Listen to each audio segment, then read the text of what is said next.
मसाजोगचे सरपंच संतोष देशमुख यांच्या हत्येला आज 51 दिवस होत आहेत. माझ्यासोबत धनुभाऊ आहेत.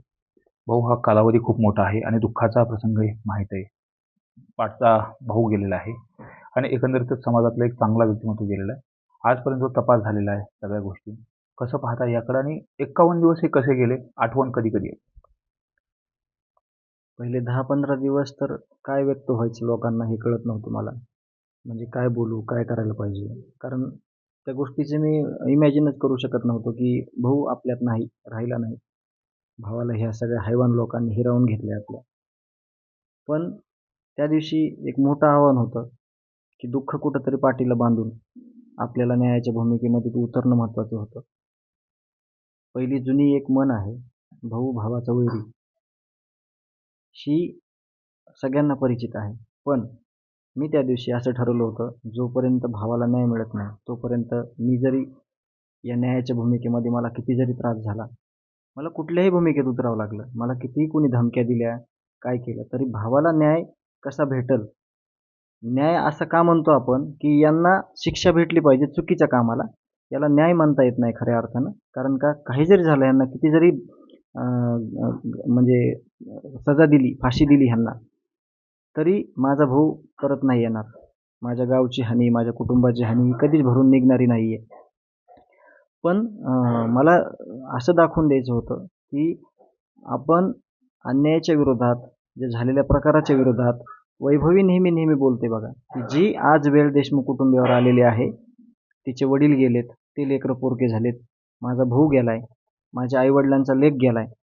ही घटना परत महाराष्ट्रात घडली नाही पाहिजे दुसऱ्या कुटुंबात. हे तिचं प्रत्येक भाषणामध्ये तिचं बोलणं आहे हे प्रामुख्याने. आणि मला तेच करायचं होतं, समाजाला तेच करायचं होतं. गावचं सगळी एकी, गाव हेच कुटुंब मानलेलं होतं संतोष अण्णा देशमुख यांनी आणि आम्ही त्या गावालाच कुटुंब मानलेलं होतं. आणि महत्त्वाचा एक विषय अजून बोलतो मी तुम्हाला, की 15 वर्ष गाव सांभाळलं, 15 वर्ष कुटुंबप्रमुख म्हणून भूमिकेत राहिले. पण खऱ्या अर्थानं आमच्या कुटुंबाला गावानं सांभाळलेलं आहे.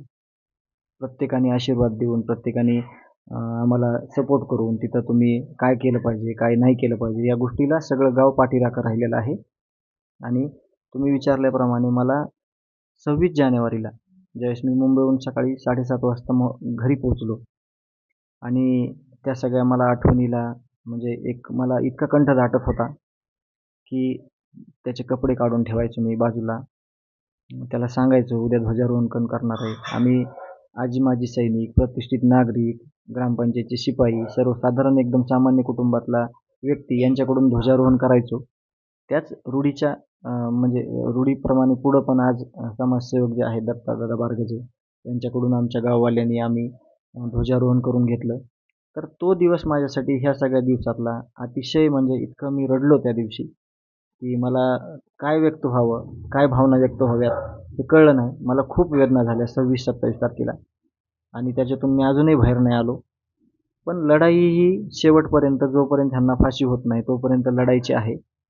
ह्या गोष्टी परत आपल्या छत्रपतींच्या स्वराज्यामध्ये, महाराष्ट्रामध्ये सगळ्या शिव, शाहू, फुले, आंबेडकरांच्या विचारांच्या या महाराष्ट्रामध्ये परत अशी चुकीची गोष्ट कुणाच्याच कुठल्याच जाती, धर्मात, गावात, राज्यात झाली नाही पाहिजे. यासाठी देशमुख कुटुंबीय न्यायाच्या भूमिकेत कायम असणार आहे. मात्र न्यायाची जी लढाई आहे, ती रस्त्यावरची लढाई लढत असताना अनेक जणांनी आक्रोश मांडला, मोर्चामध्ये सहभागी झाले. त्यात राजकीय नेते असतील, सामाजिक कार्यकर्ते असतील, ज्याला संवेदना आहे असा प्रत्येक माणूस सहभागी झाला होता. आता जी रस्त्यावरची लढाई आहे ती सुरू आहे. मात्र खरं पाहिलं तर ती कायदेशीर लढाई असते, कागदाची लढाई असते. ती कशा पद्धतीनं सुरू आहे आणि जो तपास सुरू आहे, ज्या तपास यंत्रणा तपास करतायत, आरोपी काही अटक आहेत. मात्र अद्यापही 51 दिवसानंतरही जो हत्या प्रकरणातील आरोपी आहे, मुख्य आरोपी कृष्णा आंधळे, आणखी अटक नाही. शेवटचे शब्द तुम्हाला अगोदर व्यक्त होतो. मग तुम्ही पहिले 2 शब्द बोललात त्याच्यावर मी व्यक्त होतो नंतर. आता याच्यावर माझी विनंती आहे, जे कोणी सगळे प्रशासनामध्ये आहेत, उपमुख्यमंत्री आहेत, मुख्यमंत्री आहेत, त्यांनी हा जो कृष्णा आंधळे जो फरार आरोपी आहे तो अजून शोधला नाही 50 दिवसात. त्याच्या अगोदर पण 2 वर्ष तो गंभीर गुन्ह्यामध्ये 2 वर्ष फरार होता. यावर विशेष सगळ्या अधिकाऱ्यांची बैठक बोलवून खरंच ह्याच्यावर विशेष काय करता येतंय? आमच्याकडून तर आम्ही सांगतोय, की ही सगळी सराईत गुन्हेगारांची टोळी आहे. खूप लागेबंदे आहेत. त्याच्यामध्ये खूप मोठी टीम आहे. हे जर सगळं उकडून फेकलं तरच आपण महाराष्ट्रातली गुन्हेगारी थांबवू शकतो. त्याचं उदाहरण या प्रकरणातून तयार होणार आहे. त्या दृष्टिकोनातून त्यांनी ह्या कृष्णा आंधळे फरार आरोपीवर आणि त्याला दिलेलं जे अभय आहे, त्याला दिलेलं जे पुष्टी आहे, त्याने जे फरार असताना फक्त कागदोपत्री फरार असताना तो जो तिथं एरियामध्ये फिरला आहे, याची काय कारणं आहेत? तसं तर न्यायालयीन समिती त्याचं काम करणार आहे. पण यावर विशेष लक्ष घालून त्याचा तपास केला पाहिजे आणि हे सगळं बंद केलं पाहिजे, झालं पाहिजे आणि आम्हाला न्याय मिळाला पाहिजे. तसेच तपास जो चालू आहे, यावर मुख्यमंत्री साहेबांना जो विश्वास दिलेला आहे आम्हाला, जो शब्द दिलेला आहे, त्याप्रमाणे आम्ही जसे वेळ भेटेल, जसं काही वाटेल आम्हाला, तसं आम्ही CIDला, SITला भेटत आलेलो आहोत आणि भेटत राहू. जिथं कुठं अडचण वाटेल, जिथं कुठं आम्हाला वाटेल की हे थोडं चुकीचं होईल आहे किंवा इथं काही तपास व्हायला आहे, त्या ठिकाणी आम्ही आवाज उठवू, आम्ही त्यांना विनंती करू, आम्ही त्यांच्या विश्वासात जाऊ, त्यांना आमच्या विश्वासात घेऊ. आमच्याकडून जी काही मदत होईल, काही CCTV फुटेज आमच्याकडे असतील किंवा काही अजून पुरावे असतील तर ते आम्ही त्यांना देऊ. आणि रस्त्यावरच्या लढाईचा विषय असा आहे की हे दुःख आयुष्यभरात कधी कमी होणार नाही. कारण संतोष अण्णा देशमुख हे फक्त कुटुंबापुरते मर्यादित नाहीत, गावापुरते मर्यादित नाहीत. त्यांच्या कार्यप्रणालीतून त्यांनी जी समाजसेवा केलेली आहे, ती सगळ्यांनी मसाजोग या ठिकाणी भेट देऊन त्यांना कुटुंबाला भेट देऊन बघितलेली आहे. ती कधीच न संपणारी आहे. आणि ज्यावेळेस देशमुख कुटुंबाला कुठली गरज पडेल मदतीची, न्यायाच्या मदतीमध्ये आम्ही नक्कीच सगळ्यांना हाक देणार आहोत की आपल्याला इथं मदतीची गरज आहे. आणि मदत हेच असेल फक्त की न्यायाची मदत आम्ही सगळ्यांना मागणार आहोत. न्याय मिळेपर्यंत सगळा समाज, त्याच्यामध्ये सगळे समाज आले 18 पगड जातीतले, त्या लोकांना आम्ही आवाहन करणार आहोत. शासनावरती त्यांनी विशेषतः बोट दाखवलं होतं आणि इथलची पोलीस प्रशासन कुणाच्या तरी सांगण्याहून सगळं कमांडवरती काम करत होती, असा देखील वारंवार आरोप केला जातो. आणि मर्जीतले काही अधिकारी आहेत. नाही, खरं तर हा प्रश्न विचारायचा बी राहिला नाही आणि उत्तर द्यायचं बी राहिलं नाही. कारण का पूर्ण सोशल मीडियामध्ये ज्या काही ऑडिओ क्लिप आहेत, जे काही CCTV फुटेज आहे, CCTV फुटेजमध्ये बघितलं तुम्ही तर आरोपी आणि पोलीस हे बैठक घेत आहेत, एका पक्षाच्या कार्यालयात बसतायत. याच्यातून ते सिद्ध होत आहे. ऑडिओ क्लिपहून कळतंय तुम्हाला की तुम्ही काय करायला लागला, तुमचं कर्तव्य काय आहे. तुम्ही जर आरोपीला अभय दिलं तर आरोपीला कधी भीती वाटेल का म्हणजे गुन्हा करायची? या सगळ्या गोष्टी स्पष्ट झालेल्या आहेत. तरी देखील मी व्यक्त होतो की यांनी अभय दिलं नसतं, यांनी अशा गोष्टी त्यांच्यासोबत सामंजस्याने केल्या नसत्या. यांनी फक्त अभय घेतल्यामुळे ह्या गोष्टी घडलेल्या आहेत. हे वारंवार मी सांगतो. जसं की त्या बैठकीमध्ये तुम्ही सांगितलं कृष्णा आंधळे सुद्धा होता त्या कार्यालयामध्ये. फरार असलेला आरोपी हा फक्त कागदावर फरार होता. फरार असलेला आरोपी हा धारूर आणि केजच्या एरियामध्ये सर्रास त्याचं वास्तव्य होतं. हे पोलिसांना देखील माहीत होतं, हे LCBला देखील माहीत होतं. पण त्यांना त्यावेळेस त्या गोष्टीचं गांभीर्य वाटलं नाही. खून घडला. खून घडल्यानंतर तुम्ही बघताय रोज तुम्ही 15-20 मिनिटाला एक अपडेट करा, कुठलं पण YouTube करा किंवा आपलं Facebook करा. त्याच्यावर तुम्हाला कुठली तरी एक घटना जी भूतकाळात घडलेली ती आज भविष्यात यायला लागली. आणि त्याच्यावर सगळ्या गोष्टीवर जोपर्यंत प्रशासन कडक कारवाई करत नाही तोपर्यंत ही गुन्हेगारी अशाला राहील असं मला वाटते. माझं वैयक्तिक मत आहे. इथले पोलीस अधिकारी बदलले पाहिजे. साहजिकच गोष्ट आहे. हे परत तोच प्रश्न आहे त्याला लागूनच की आम्ही जी विनंती करतोय, ज्या घटना घडताना ह्यांनी ह्या गोष्टी चुकीला चूक, बरोबरला बरोबर झाल्या असत्या, ते पुढचं कुठलंही क्राईम घडलं नसतं. त्यांना सगळ्यांना पुष्टी देणारे, ह्यांना सगळ्यांना अभय देणारे हे प्रशासनातील आहेत. हे सिद्ध झालेलं आहे. हा प्रश्न देखील राहिला नाही की कोण चुकतंय किंवा कोण चुकीचे कामं करतंय. हे सगळं सिद्ध झालेलं आहे. मात्र आपण जर बघितलं तर अंजली दमानिया यांनी डॉक्टर अशोक थोरात जे बीडचे जिल्हा शल्यचिकित्सक आहेत त्यांच्यावरती देखील अंगुली निर्देश केला आहे. आणि जो शवविच्छेदन अहवाल आहे, ज्याला PM रिपोर्ट म्हणतो, त्याच्या संदर्भात देखील त्यांनी संशय व्यक्त केला आहे. तसा देशमुख कुटुंबाला काय संशय आहे का, नेमकं त्याच्या संदर्भातलं काय म्हणणं असेल? आता या संदर्भात मी दादांना बोललोय परवा दिवशी. संशय घेतलाय.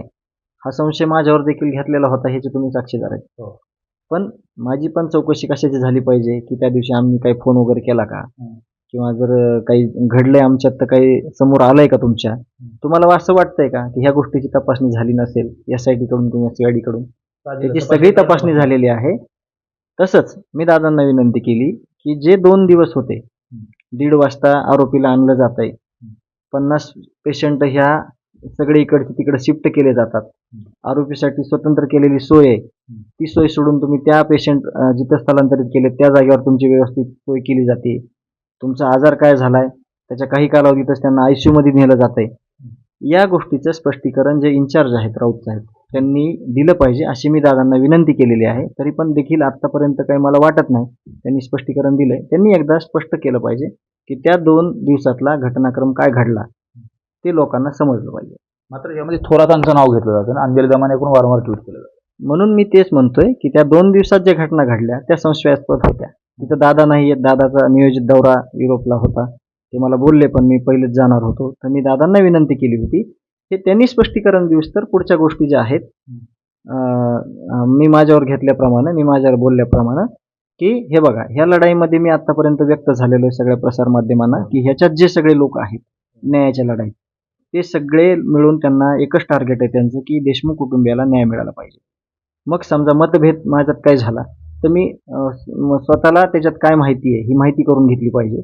आणि माझं मत असं आहे वैयक्तिक की जो PM रिपोर्ट आहे ते जिथपर्यंत सगळी माहिती आहे मला त्या 10 दिवसातली तर तिथपर्यंत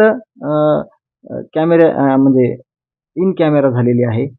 आणि जो हा संशय व्यक्त केला त्याला मुख्य कारण आज पण सांगतो मी की त्या 2 दिवसातला घडलेला प्रोग्राम आहे सिव्हिल म्हणजे जिल्हा हॉस्पिटलमधले. त्याच्या अगोदर बघा न्यायाच्या लढाईमध्ये कोणालाही कोणी एका शब्दानं कोणी कोणाला बोललं नाही आणि हे सत्य आहे. त्यामुळं त्या 2 दिवसात जे प्रकरण घडलं ते आता तरी त्यांनी डॉक्टरांनी प्रेस घेऊन किंवा तुमच्या माध्यमातून लोकांना सांगितलं पाहिजे जेणेकरून कुणावर म्हणजे बोट राहणार नाही संशयास्पद केलं जाणार नाही अशी मी विनंती करतो. मात्र PM रिपोर्ट संदर्भात तुमची कुठली तक्रार नाही. आता या भूमिकेमध्ये मी असताना गाव असताना किंवा समाज असताना हे 2 दिवसाचा जे घटनाक्रम आहे घडलेला तुम्ही बघितलेला आहे सगळा कुठलीही आमची कुठली मानसिकता नव्हती. पण याची काळजी लोकप्रतिनिधी असतील स्थानिकचे सगळे लोक असतील त्यांना घेतली गेलेली आहे. अंजलीताईंना मी म्हणजे आज किंवा उद्या मी या विषयावर बोलेन. पण अजून माझी एक विनंती आहे की खरोखरच ते जे डॉक्टर आहेत तिथूनच ह्या गोष्टी समोर आलेल्या आहेत जे सिव्हिल हॉस्पिटलला घडलेलं त्यांनी कृपया करून आज तरी संध्याकाळपर्यंत तिथं जे 2 दिवसातला जो क्रम झाला आरोपी आल्याच्या नंतरचा आणि डिस्चार्ज होईपर्यंत ते स्पष्ट करावं. उपचाराच्या संदर्भात डिटेल्स मिळाली पाहिजे.